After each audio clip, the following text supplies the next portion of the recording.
Liverpool 3-0. Corner taken quickly, Origi!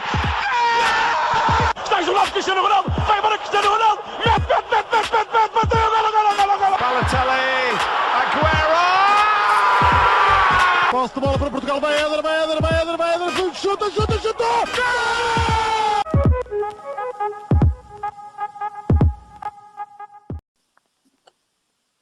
Bem-vindos ao segundo episódio do nosso podcast, o Spanenka. Estou aqui acompanhado pelo João Blanco e pelo Rodrigo. Eu sou o Miguel e hoje vamos falar das saídas a custo zero do Porto e do Sporting. Eu do Porto selecionei 6 jogadores que achei que saíram a custo zero nas últimas 3 épocas e que tiveram uma certa importância ou que tiveram algum impacto na equipa. E são eles o Brahimi, Herrera, Adriano Lopes, Hernani, Fabiano, Maxi Pereira. Começava por perguntar ao Rodrigo o que é que ele acha, qual destes jogadores é que teve mais impacto na equipa, e uma pergunta diferente, mas que está relacionado, quem é que dava mais à equipa? Então, olá a todos. Eu destaquei principalmente o Brahimi e Herrera. Herrera chegou em 2013 ao Futebol Clube do Porto, realizou 245 jogos e marcou 35 golos. Brahimi chegou uma época a seguir, realizou 215 jogos, marcou 54 golos.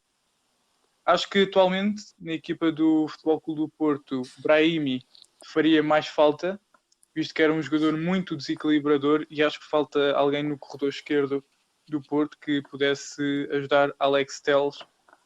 Não que Alex Telles precise de muita ajuda, que é o melhor lateral da Liga, mas que ajudaria muito o Futebol Clube do Porto no processo ofensivo.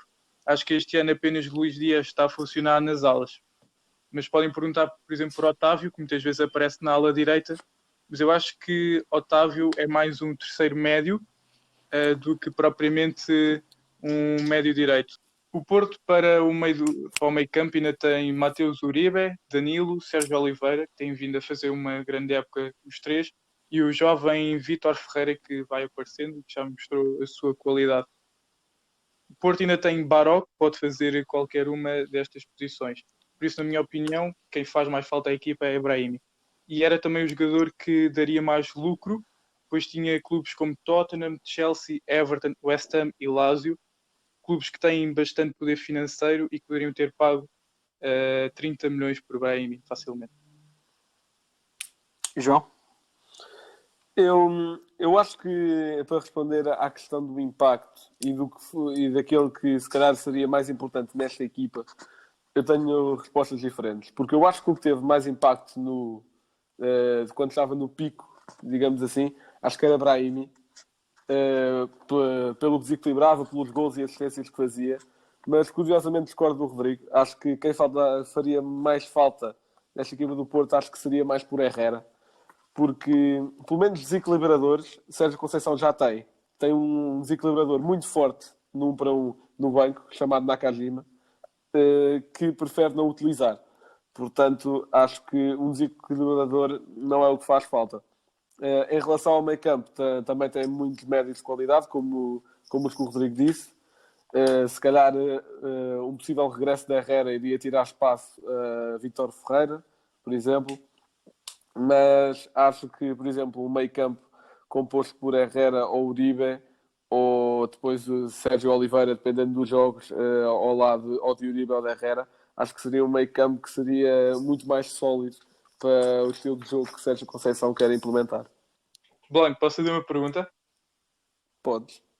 Então, o que é que farias com o capitão do Futebol Clube do Porto, o Danilo, que apesar de já ter supostamente havido problemas entre ele e Sérgio Conceição, sempre que entrou, jogou sempre bem, e Nakajima, na minha opinião, dos jogos que eu vi do Futebol Clube do Porto, creio que não tem provado aquilo que mostrou, por exemplo, no Portimonense. Ok, essa pergunta é uma pergunta em 2 fases. Vou começar por falar de Nakajima. Nakajima é um jogador que tem muita qualidade e, na maior parte das vezes em que entra pelo Porto, pode não mostrar um futebol espetacular, mas demonstra que possui essa tal qualidade. Portanto, acho que seria apenas uma questão de ter paciência e de Sérgio Conceição apertar com o Nakajima. coisa que ele sabe tirar o melhor dos jogadores, isso ele sabe. Mas acho que seria bastante possível. Para falar em Danilo, é assim, acho que ter qualidade a mais nunca é um problema. Acho que, pronto, pode dar às vezes uma dor de cabeça ao treinador para escolher a equipa antes do jogo, mas acho que qualidade a mais não é um problema.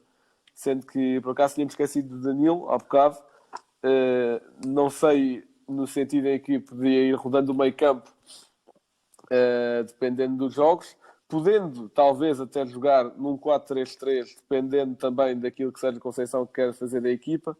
Por exemplo, os avançados de Sérgio Conceição, o Aboubakar normalmente anda sempre alucinado e o Tiquinho, por muito que tenha alguns gols esta época, para fazer a equipa jogar, às vezes não é o melhor. Portanto, talvez num 4-3-3 com o Marega na frente pudesse usar mais elementos do meio campo e pudesse acrescentar qualidade.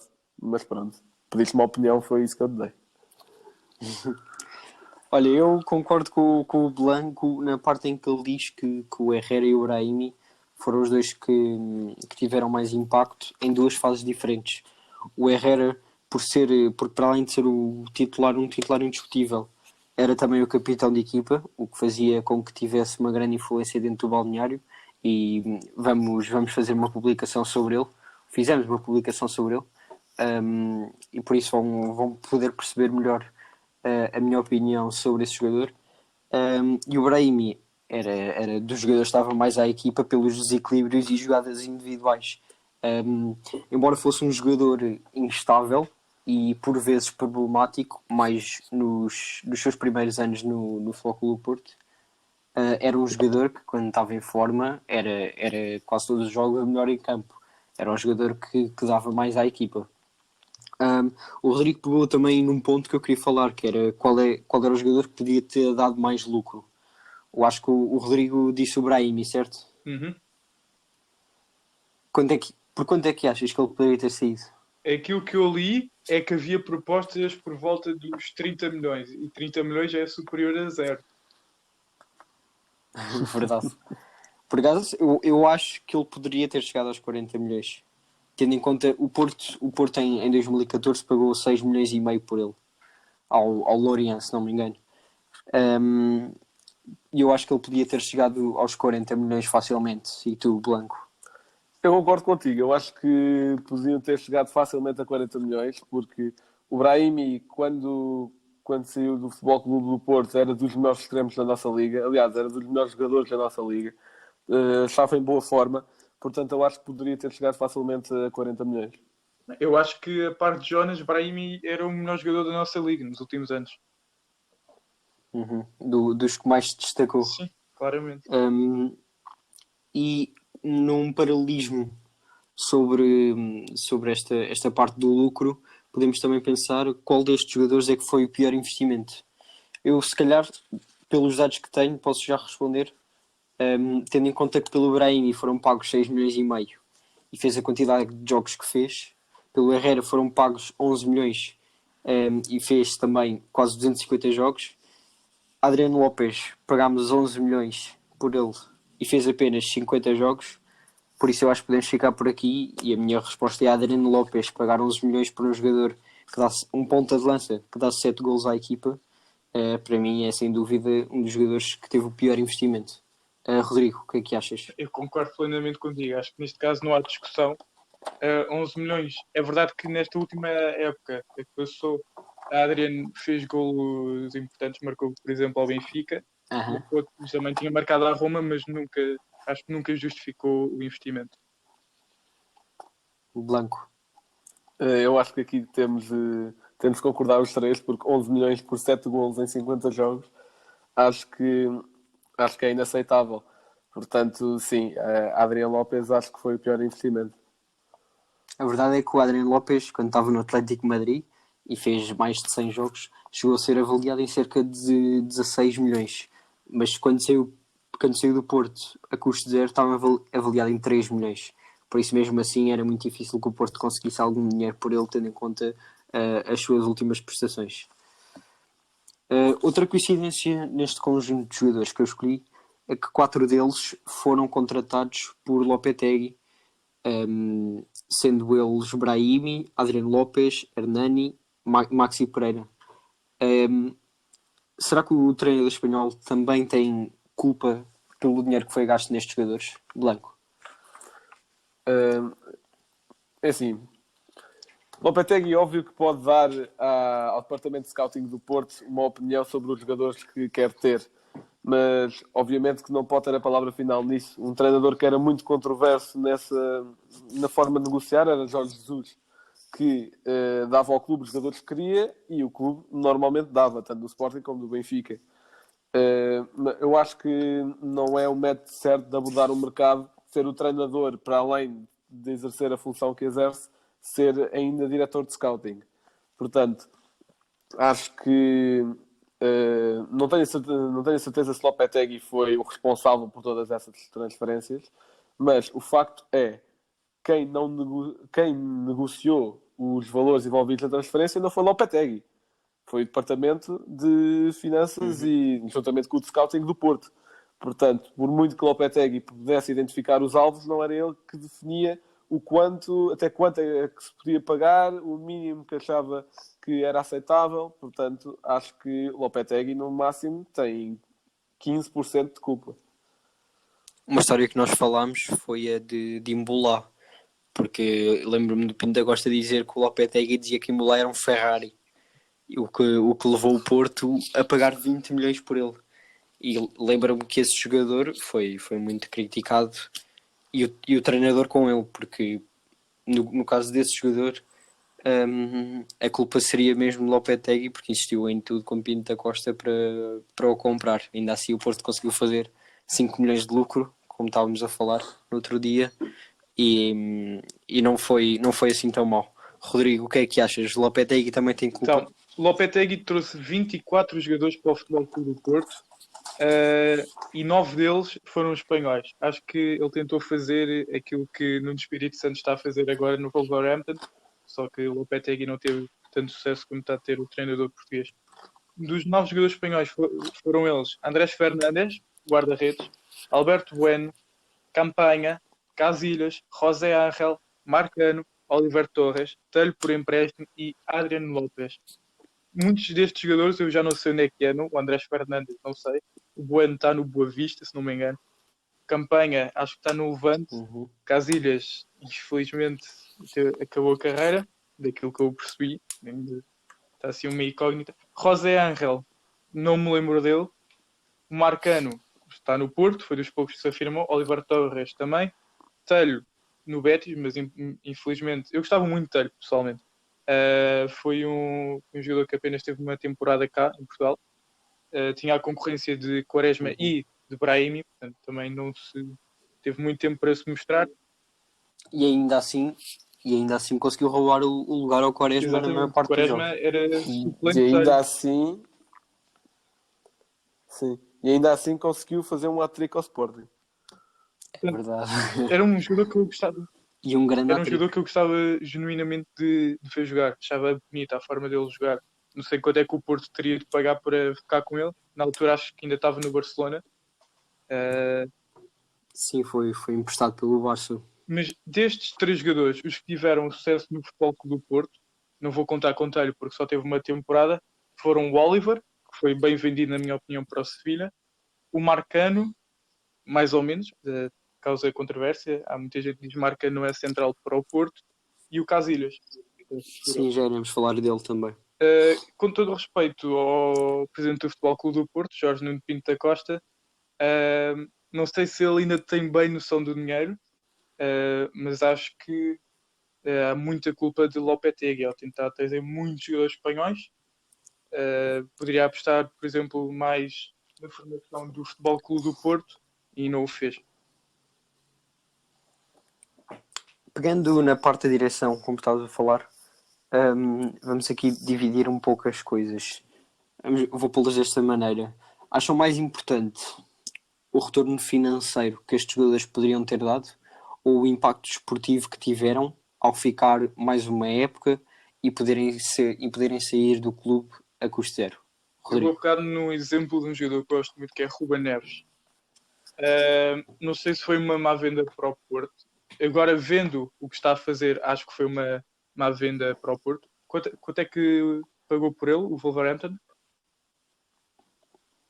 18 milhões. Exato. Acho que antes da atualização do valor de mercado por parte do Transfer Market, acho que ele valia à volta de 50 milhões. Não sabemos o que é que Ruben Neves iria fazer na sua segunda temporada como sénior do Porto. Ele que ainda, não sei se ainda é, mas foi o capitão mais jovem de sempre na Champions.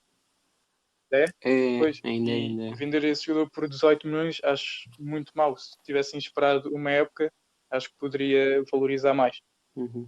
Mas também depende dos jogadores. Alguns jogadores que vieram para o Porto já não eram novos. Andrés Fernandes não era propriamente novo. O Bueno ainda era, o Campanha também. O Marcano já não era assim tão novo. O Adriano tinha 25 anos, salvo erro. Portanto, também já não era assim um jogador que pudesse explodir no Futebol Clube do Porto. Não sei o que é que esperavam um deles, mas acho que não escondiam uma coisa nem outra, nem o retorno financeiro em muitos deles, nem o retorno desportivo.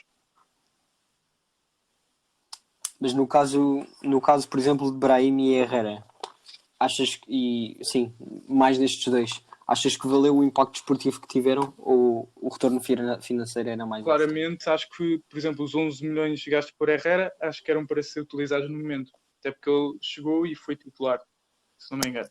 Tal como Brahim, ou seja, eles tiveram muito impacto desportivo. Sim. E eram jogadores adorados pelo Porto.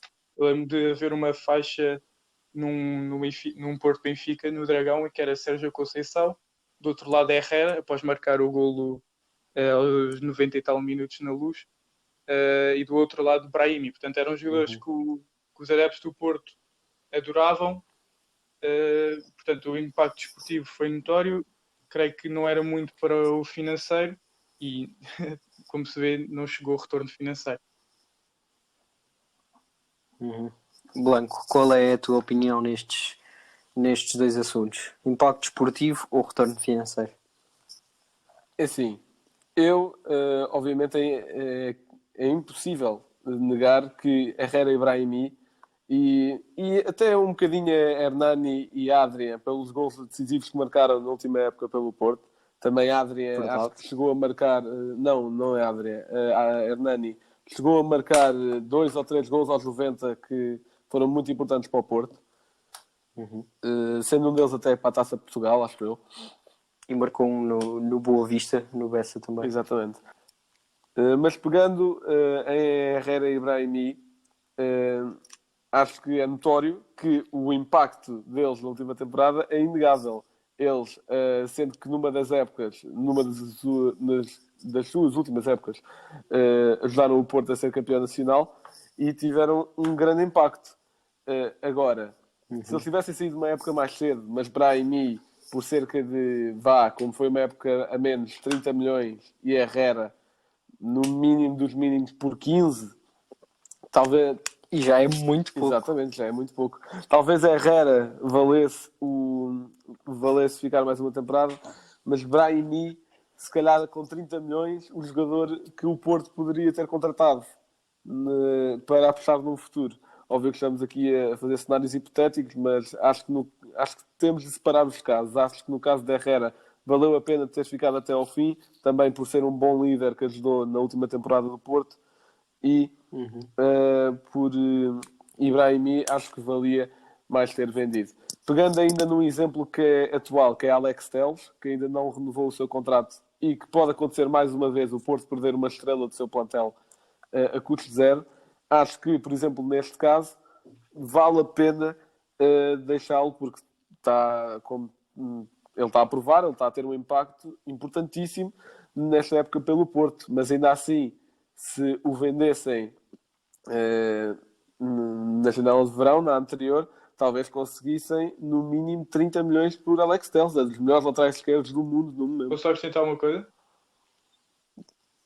Pode. O Alex Telles, creio que é o melhor jogador do Porto. Acho que não vejo assim um melhor jogador do Porto neste momento, até por isso ter tantos clubes atrás dele. E acho que o Futebol Clube do Porto oferece agora um contrato astronómico ou vai perder? É verdade que Alex Telles já provou o seu amor ao clube, muitas vezes, mas não sei como é que vai ser a questão do dinheiro em relação ao amor ao clube. Pois, isso é sempre aquela questão, não é? Mas ainda assim, o Alex Telles ainda tem contrato por mais uma época, não acaba esta época. Tem contrato até 2021. E por isso eu penso e espero que, embora o adoro, penso que ele vai sair na próxima janela de transferências por um valor avultado, de forma a que o impacto financeiro supere o impacto desportivo que ele poderia ter. Outra coisa que eu queria falar era sobre um caso que deu muita controvérsia, que é o caso Marcano. Porque o Marcano chegou em 2014, num dos jogadores que o Lopetegui trouxe, por cerca de 2 milhões e meio. Em 2018 acabou o seu contrato e foi para a Roma, a custo zero. Jogou uma época na Roma, não fez muitos jogos. Curiosamente, um deles foi contra o Porto. Na época seguinte, retornou ao Porto por cerca de 3 milhões. Ou seja, o Porto deixa sair um jogador a custo zero e volta a comprá-lo por 3 milhões. O Porto já gastou 6 milhões quase no Marcano, tendo o jogador espanhol já tendo saído uma vez do clube. Qual é a tua opinião, Rodrigo, sobre Em primeiro lugar, este acho caso? que Marcano não é um jogador de perfil do Futebol Clube Porto. Acho que, não sei quantas temporadas já tem, mas no mínimo 4, acho eu. Acho que não é um jogador para usar a braçadeira de capitão do Porto, e ele já usou algumas vezes quando Pepe e Danilo não jogam. E nunca percebi porque é que treinadores do Porto têm medo de apostar em Diogo Leite e Diogo Queiroz. Acho que são excelentes defesas centrais. Não percebo porque é que foram buscar Marcano outra vez. Eu não conheço muitos adeptos do Porto que gostem de Marcano, portanto acho um absurdo o Porto ter gasto quase 6 milhões em Marcano. Eu, por acaso, olha, eu discordo quando dizes que não tem perfil para ser capitão. Eu acho que o Marcano é um daqueles capitães silenciosos que se calhar os adeptos não notam nele, mas dentro do balneário deve ter das vozes mais poderosas que existem dentro da equipa. Blanco, o que é que tu achas? Eu acho que Marcano tem perfil de capitão, mas pela história em que já envolveu com o Futebol Clube do Porto, eu acho que não devia ser capitão. Da forma como saiu e depois, Sim. entretanto, voltou, mas isso, pronto, era porque ele tinha esse desejo de se calhar se reconciliar com o Porto ou de relançar a carreira outra vez num clube onde teve sucesso, porque ele tem qualidade. Óbvio que se fosse a do Porto, se calhar apostaria mais num Diogo Leite ou num Diogo Queiroz, mas Marcano tem qualidade. Só que acho, na minha opinião, se eu fosse treinador do Futebol Clube do Porto, eu nunca daria a braçadeira de capitão ao Marcano. Depois de falarmos de vários jogadores de Futebol Clube do Porto, agora passamos ao Sporting. Blanco, passa a palavra. Então, nos últimos anos também vários jogadores saíram do Sporting a custo zero, óbvio que em circunstâncias diferentes. No Porto foi porque não renovaram o contrato. No Sporting, alguns deles nos últimos anos foi porque as respectivas direções, decidiram mesmo libertá-los a custo zero, no meio de uma janela de transferências onde podiam conseguir ter dinheiro por eles. Entre esses jogadores estão aqui uma lista de 10, aliás 11, onde eu destaco André Pinto, Salah, Slavchev, Seydou Doumbia, Pedro Silva, Bryan Ruiz, Spalvis, Bruno César, Nani, Monteiro e Castanhos.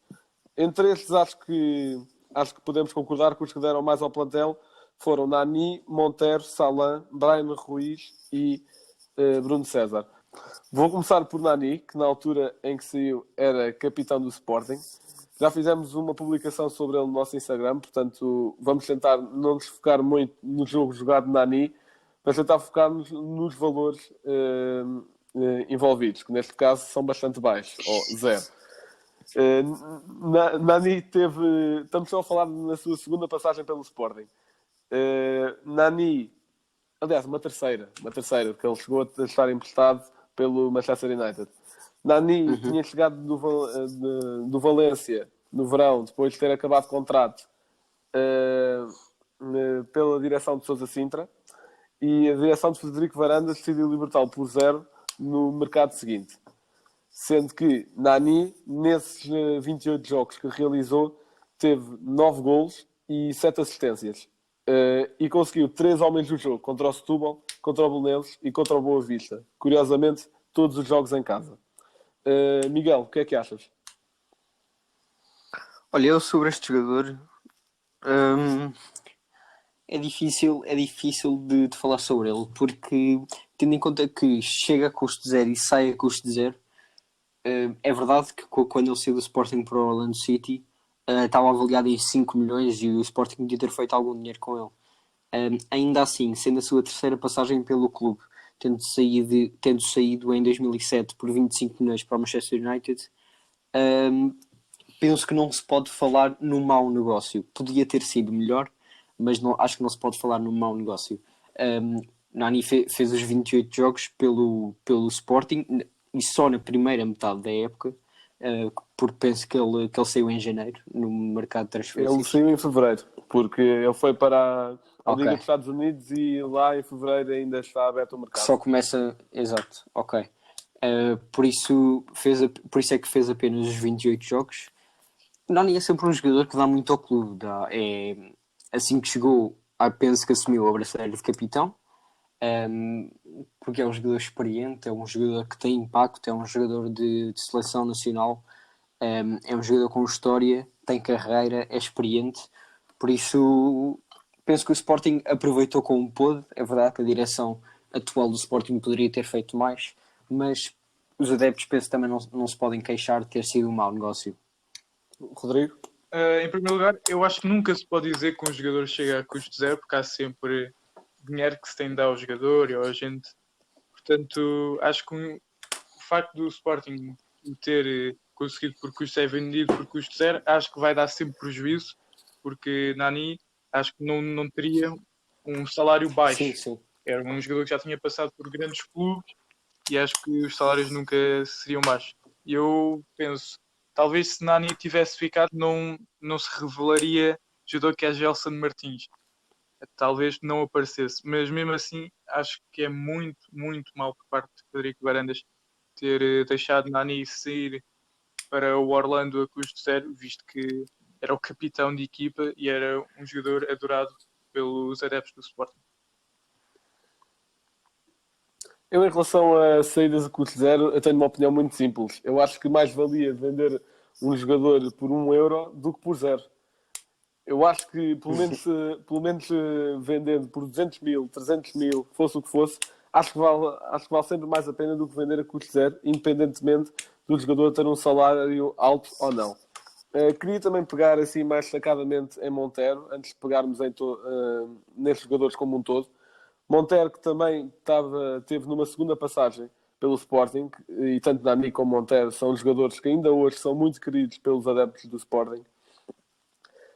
Montero, na sua segunda passagem, teve, ao longo de 2 épocas, fez 29 jogos, tendo 9 gols e 5 assistências, sendo ainda o homem do jogo contra o Voska Poltava na sua segunda época para a Liga Europa.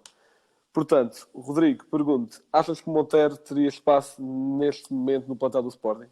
Epá, os pontas de lança do Sporting são muito fracos neste momento. Sporar e Luís Filipe acho que são jogadores que há uns anos nunca ninguém diria que estariam no Sporting, porque são jogadores desconhecidos.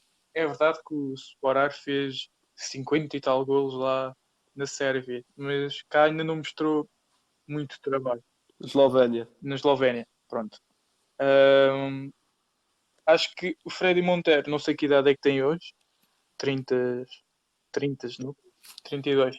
32. Mas acho que eu concordo contigo, nem que dessem 100 mil euros por Montero. Não sei quanto é que ganhava, porque acho que a questão de salário pesa sempre muito. E o Sporting, como toda a gente sabe, está em crise. Então não sei se é por aliviar a folha salarial que deixam os jogadores saírem, mas acho sempre muito mal os jogadores saírem custo zero. Miguel? Olha, o Monteiro está mais ou menos na mesma situação do que o Nani. Chegou, entre aspas, a custo zero e saiu a custo zero. Tendo em conta que teve um impacto mais recente na equipa do Sporting e que também concordo com o Rodrigo, penso que teria lugar nesta equipa do Sporting. Eu sempre gostei muito do Monteiro. Era um jogador raçudo, era um jogador que dava tudo dentro do campo. Embora tivesse as suas discussões com os jogadores, mas deixamos isso de lado. Penso que era um jogador muito importante. Penso que foi na época de Jorge Jesus, se não me engano, que ele teve. Ele teve na última época de Jorge Jesus e no início da época, quando ele ainda esteve, apanhou ainda como treinadores o Peseiro e o Kaiser. E ainda por 3 jogos o Tiago Fernandes. Ok, então, mas sim, penso que ele teve o papel mais importante que teve foi na passagem com o Jorge Jesus. Mas tendo em conta que ele saiu a custo zero, foi já com estes últimos treinadores, penso que foi uma má gestão da direção neste caso. Ele saiu para o Seattle Sounders, que por acaso está a ter um bom desempenho, tem 160 jogos e 60 golos. Mas sim, sem dúvida que é um jogador que faz falta ao Sporting e que teria lugar nesta equipa. Eu, por acaso, discordo contigo em relação a qual foi o melhor período de Monteiro na segunda passagem pelo Sporting. Eu acho que Monteiro, quando se destacou mais, foi quando estávamos sob a orientação técnica de José Peseiro. Porque nessa altura, Bas Dost andava sobre lesões, Monteiro teve de ser titular em muitos jogos e provou que tinha qualidade suficiente para ser titular do Sporting. Lembro-me de um jogo para a Liga Europa em Alvalade contra o Karabakh, se não me engano, que Monteiro está encostado à linha esquerda, já quase no final do campo, dá uma cueca a um jogador adversário e assiste para o Giovanni Cabral marcar, naquela altura em que o Giovanni marcava um golo a quase todos os jogos, vindo do banco. Mas isso prova que Monteiro também era um jogador de jogos grandes. Na sua primeira passagem pelo Sporting, foi ele que fez o segundo golo para o Sporting empatar a final da Taça de Portugal, que depois chegou a ganhar contra o Braga. Ainda por cima, tanto Nani como Monteiro são 2 jogadores que vivem muito o Sporting e nunca esconderam isso. Monteiro, várias vezes, quando o Sporting vai jogar, quando jogou contra o Porto, a última final de Taça, Monteiro meteu um story e um post no Instagram a dizer que estava a ver o jogo e que está sempre a apoiar o Sporting. Nani, a mesma coisa. Nani sempre disse que por ele não tinha saído do Sporting, que pela situação financeira do clube teve de ser assim e achou que fez o melhor para as duas partes, mas obviamente que não é ele que decide o montante porque sai. Portanto, acho que nessa parte não podemos culpar muito Nani. Deixa-me só falar aqui de mais uma coisa de Monteiro. Eu agora a ver as estatísticas, eu retifico e digo que não foi com Jorge Jesus que ele teve a sua melhor época, mas sim com Leonardo Jardim. Com Leonardo Jardim ele fez 33 jogos e 16 golos e 2 assistências. Ainda teve também uma época com o Marco Silva, em que fez 38 jogos e 15 golos. Por isso penso que com estes 2 treinadores, e se não me engano foram nestas épocas que o Sporting foi à final da Taça contra o Braga. Sim, essa final que estavas a falar. época com o Marco Silva, sim. Pronto. Por isso penso que esta passagem foi a melhor passagem do Monteiro pelo Sporting. Sim, eu concordo contigo, mas eu estava a falar mais da segunda passagem, há pouco, no sentido em que estávamos a falar em que ele veio com o custo zero e saiu com o custo zero, no sentido em ver se o investimento tinha valido a pena. Ele, olha, com o José Peseiro fez 12 jogos, 3 golos e 4 assistências. Sim, exatamente, para 7 participações em golo em 12 jogos, sendo que alguns era vindo do banco e não a titular, eu acho que era bom para um avançado suplente. Sim. Pronto. Sim. Sem dúvida. Passando à próxima pergunta, uma parecida à que tu fizeste, qual destes jogadores é que poderia ter dado mais lucro? Entre aqueles que eu tinha dito inicialmente, mas podemos focar-nos nos principais, entre Nani, Monteiro, Salã, Bryan Ruiz e Bruno César. Miguel. Olha, na minha opinião, sem dúvida, Bryan Ruiz. Ainda que no ano em que o Bryan Ruiz saiu do Sporting, ele estava avaliado em apenas 1,5 milhão e o Bruno César em 3 milhões e o Nani em 5 milhões, ou seja, destes 3 jogadores o Bryan Ruiz era o que estava avaliado em menos. Ainda assim, ele no Sporting atingiu os 7 milhões e meio em valor de mercado. Por isso, acho que o Sporting, se o tivesse vendido na altura certa, teria sido um jogador que tinha dado um bom retorno ao clube, tendo em conta que pagou apenas 1.300.000 euros pelo jogador. Rodrigo, Acho que o jogador que mais lucro poderia dar ao Sporting era Bryan Ruiz. Era um jogador com imensa qualidade, mas acho que ficou marcado pelo falhanço contra o Benfica na época 2015-2016. Em relação a Nani, acho que era um jogador para acabar a carreira no Sporting, apesar de ter uma alta folha salarial, era um jogador para acabar a carreira na Nani. Mas aquilo que muitas vezes se diz é que os jogadores saem custo zero devido à folha salarial, mas depois Frederico Varandas, que despachou muitos destes jogadores, gastou 10 milhões de euros em Ruben Amorim.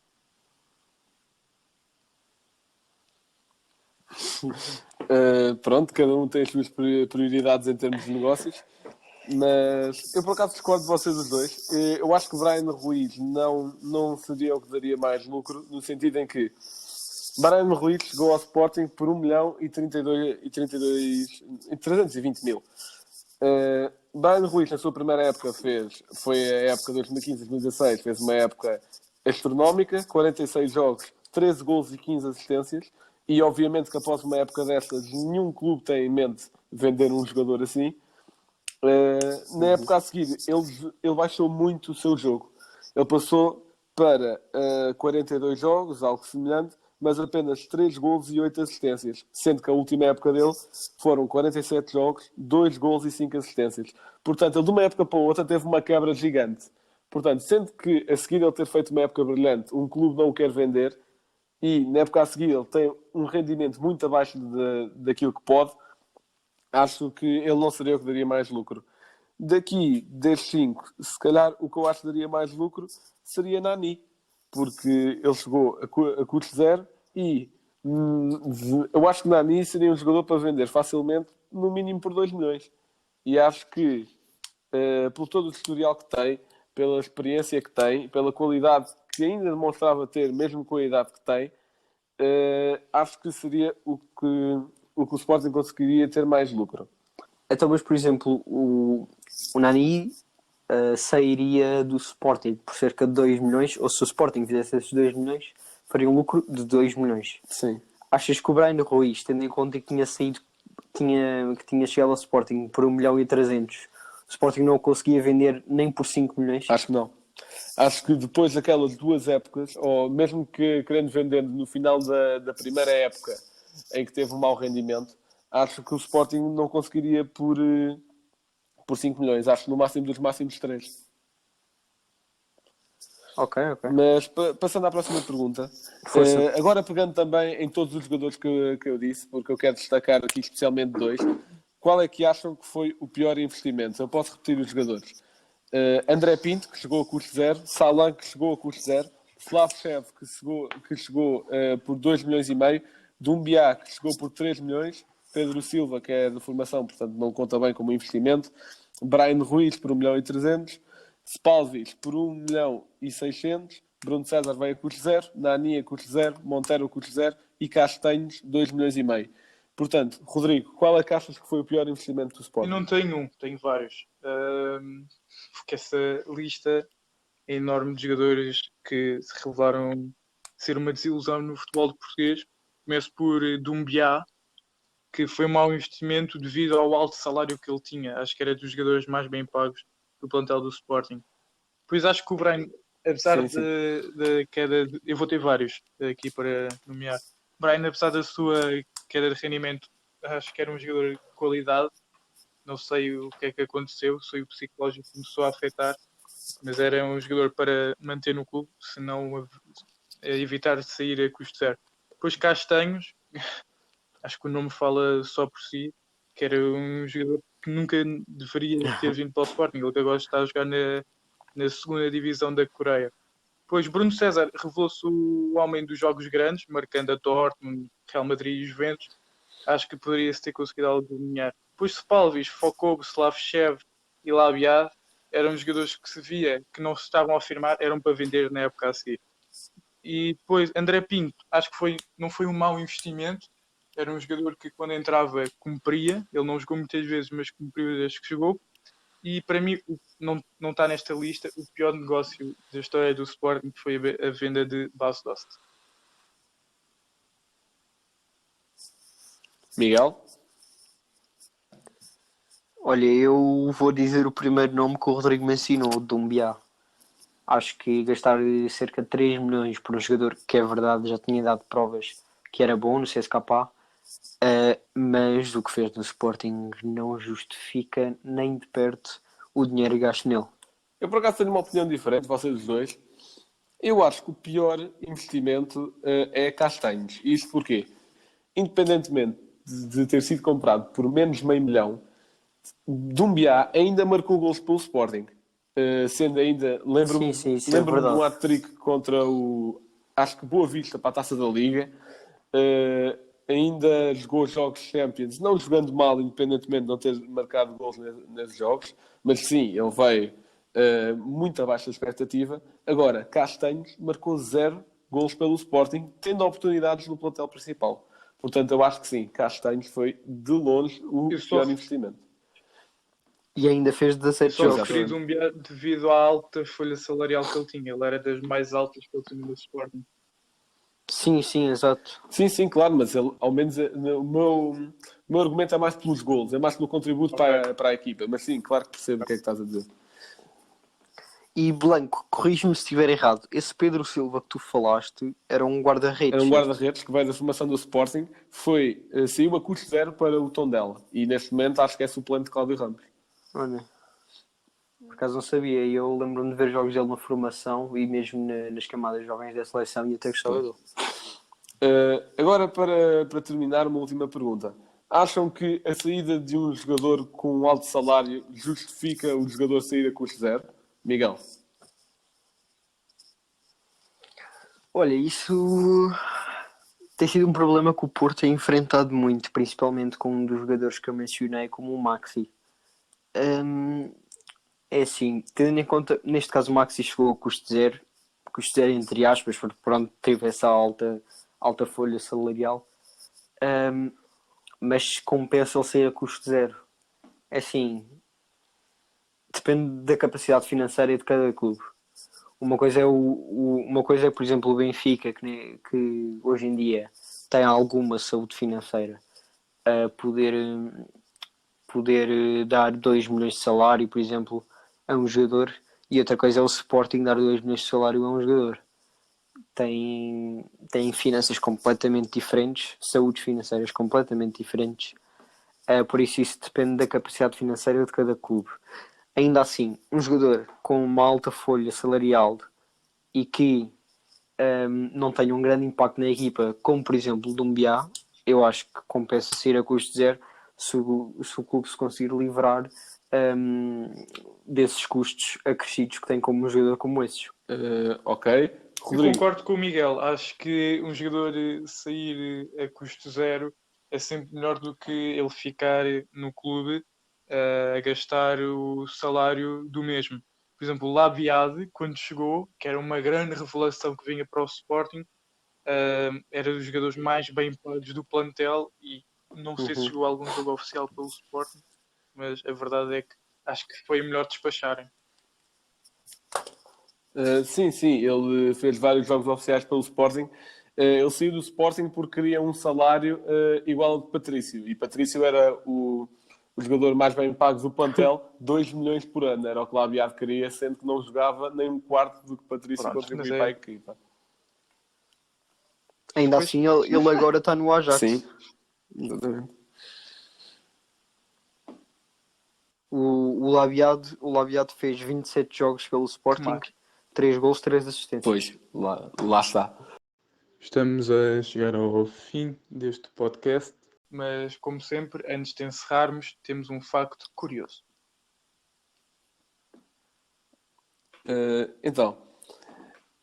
O facto de hoje é: o jogador de futebol profissional mais novo de sempre foi um jogador chamado Bryce Brits. E ele foi registrado na Federação Belga com apenas 20 meses de idade. O quê? Calma, deixa-me explicar. Ele foi registado em novembro de 2013 na Federação Belga pelo um clube chamado FC Racing Boxberg, por impressionar os responsáveis do clube após driblar uma série de cones. Ele atualmente tem 7 anos e ainda está registado no clube. Por acaso eu lembro-me de ouvir uma história dessas, acho eu. E realmente, Exatamente. uma história caricata. Exatamente. Ele foi com Com 20 meses foi... E ele com 20 meses driblou Exatamente. cones. Olha, isso 20 meses nem 2 Se calhar anos. daqui a 10 anos vamos estar a ouvir Ok. falar de um Bryce Bridge e já sabemos quem é. Olha, espero que sim. Bryce, se estás a ouvir isto, vem para o Porto. Pronto, chegamos assim ao final do nosso segundo episódio deste podcast. Muito obrigado por terem ouvido e até à próxima. Liverpool 3-0. Corner taken quickly. Origi! Está jogado Cristiano Ronaldo. Vai embora Cristiano Ronaldo.